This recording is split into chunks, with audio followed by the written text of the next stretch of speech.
जय महालक्ष्मी। प्यारे प्रेमी भक्तों, बहन और माताओं, आप सभी को 5 दिवसीय दिवाली त्योहार की हार्दिक शुभकामनाएं। आप सभी के घर महालक्ष्मी का वास हो, गणपति जी का आशीर्वाद हो, कुबेर जी का साथ हो, सरस्वती जी की कृपा दृष्टि हो, धनवंतरी देव की महिमा से निरोगी काया हो, यमराज यम देवता अकाल मृत्यु से रक्षा करें। आज की वीडियो आप सभी के लिए बेहद खास है, क्योंकि आज धनतेरस के दिन हम बताएंगे यमराज का दीपक कब, कहाँ और कैसे और क्यों जलाते हैं, और चौमुखा ही क्यों जलाते हैं।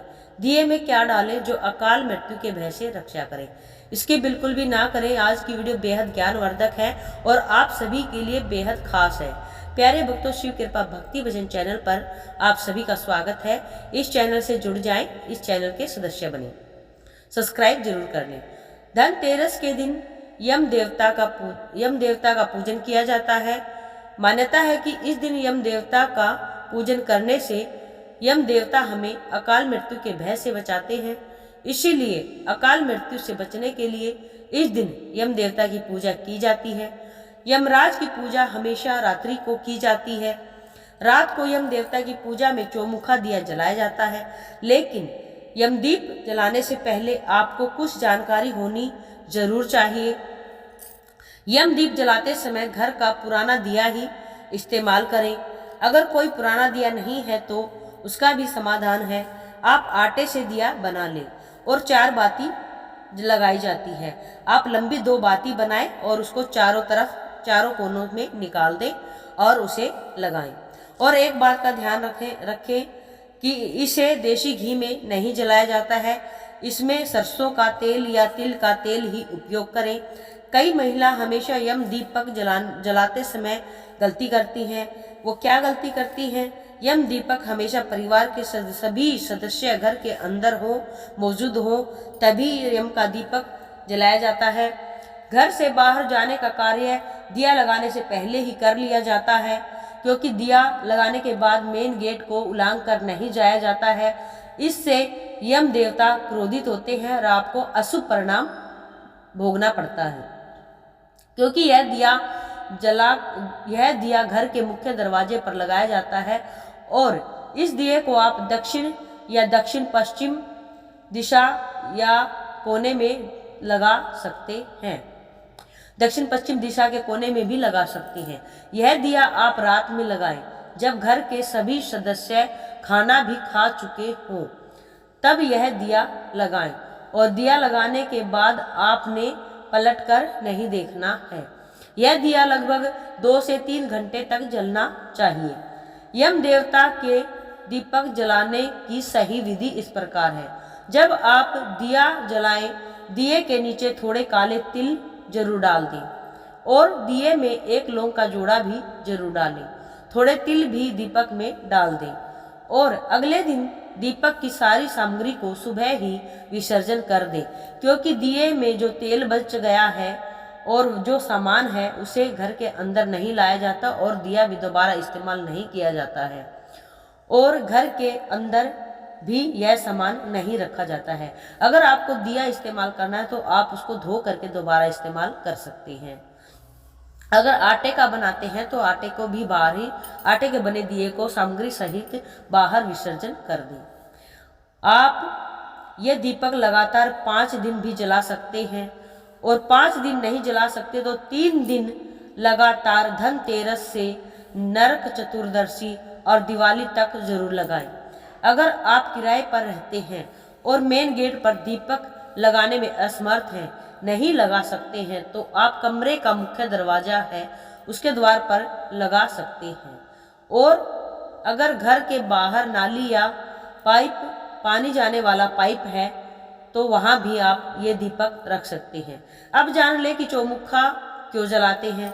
दिशाएं 4 होती हैं, तो यमराज से प्रार्थना की जाती है, हे यम देवता, चारों दिशाओं में आप हमारी रक्षा करें, अकाल मृत्यु का भय ना हो, सभी स्वस्थ रहें, निर्भय रहें। यह प्रार्थना यमराज से की जाती है। एक बार कहानी कुछ इस प्रकार है। एक बार यम देवता ने अपने दूतों से पूछा, इसके पीछे एक कथा भी है, इस कथा को आप पूरा सुने, वीडियो को पूरा देखें। एक बार यम देवता ने अपने दूतों से पूछा कि क्या तुम्हें कभी किसी प्राणियों की प्राण हरते समय दया नहीं आती? तो यमदूतों ने कुछ संकोच भरे स्वर में कहा, नहीं महाराज। तो यह जानकर यमराज को कुछ आशंका हुई कि ये सच नहीं बोल रहे हैं, मुझे सच नहीं बता रहे हैं। तो यमराज बोले, तुम डरो नहीं और मुझे सच बताओ। एक बार वो सचमुच किसी के प्राण हरते समय बहुत घबरा गए थे और दुखी हो गए थे। वे उसके प्राण नहीं लेना चाहते थे, नहीं हरना चाहते थे। एक बार एक राजा जिसका नाम हंस था, वह शिकार पर गया और भटक कर दूसरे राज्य की सीमा पर पहुंच गया। उस राज्य के राजा हेमा ने उसका राजा हंस का बड़ा सत्कार किया, आदर किया। उसी दिन राजा हेमा की पत्नी ने एक पुत्र को जन्म दिया। ज्योतिष आचार्यों ने गणना करके बताया कि वह बालक विवाह के 4 दिन बाद ही मर जाएगा। राजा हंस के आदेश से उस बालक को यमुना के तट पर एक गुफा में ब्रह्मचारी के रूप में रखा गया और आदेश कर दिया कि उस तक कोई भी स्त्री की छाया तक नहीं पड़नी चाहिए। लेकिन लिखा तो कुछ और ही था। विधि का विधान तो अटल है, जो हो के रहेगा। एक दिन राजा हंस की युवा पुत्री यमुना के तट पर निकली और उसने उस ब्रह्मचार्य बालक से गंधर्व विवाह कर लिया। विवाह के चौथे दिन ही वह मृत्यु को प्राप्त हो गया। दूतों ने कहा कि महाराज, हमने इतनी सुंदर जोड़ी पहले कभी नहीं देखी और उस स्त्री का रुदन विलाप सुनकर हम भी अपने आंसू रोक नहीं पाए थे। यमदूतों ने यमराज से पूछा, हे महाराज, क्या अकाल मृत्यु से बचने का कोई उपाय नहीं है, कोई समाधान नहीं है?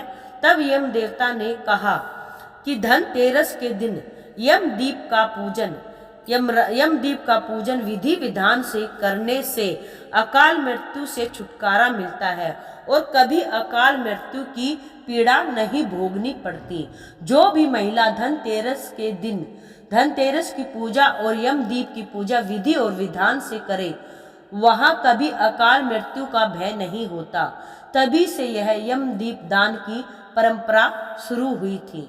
तो अकाल मृत्यु के भय से बचने के लिए हर घर में धनतेरस और नरक चतुर्दशी के दिन यमदीप जरूर जलाएं। आशा करती हूँ आज की जानकारी आपको अच्छी लगी होगी। प्यारे भक्तों, आप अपना प्यार यूं ही बनाए रहिए। आप सभी का प्यार हमें चाहिए, आप सभी का सपोर्ट हमें चाहिए। तो प्लीज़ इस चैनल को लाइक और सब्सक्राइब जरूर करें। चैनल को सब्सक्राइब करें। अगर आपको वीडियो ज़्यादा ही अच्छी लगी हो तो आप अपने किसी प्रियजनों में भी इस वीडियो को शेयर कर सकते हैं। आप सभी की मनोकामना भगवान पूरी करे, आप सभी को निरोगी काया दे, महालक्ष्मी हमेशा कृपा बरसाए रखे। तो मिलते हैं अगली वीडियो में जल्द ही। तब तक के लिए आप सभी को मैं विदा लेती हूँ आप सभी से। ओम नमः शिवाय, हर हर महादेव, जय माता दी, जय महालक्ष्मी। प्यारे भक्तों, इस चैनल को सब्सक्राइब जरूर कर लें।